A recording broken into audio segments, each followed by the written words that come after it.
Saudi আরবটা এখন বাংলাদেশের মতো হয়ে গেছে।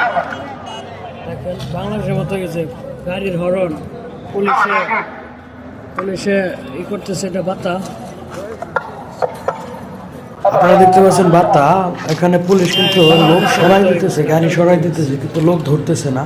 মানুষ গজব ছড়াচ্ছে, গজব থেকে সবাই সাবধানে থাকুন। আসলে সৌদি আরবে এরকম কোনো ঘটনা ঘটতেছে না যে মানুষ ধরতেছে।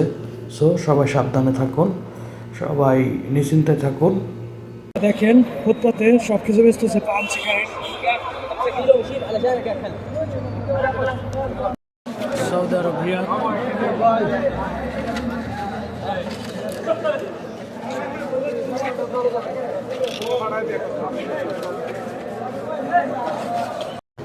আমি রিয়াদ থাকি, বাতা এবং কি হারা, যেখানে বাংলাদেশি বেশি থাকে, লাখ লাখ বাংলাদেশি থাকে। এখানে দেখাইলাম কোনো বাংলাদেশি পুলিশ চেক চলতেছে না।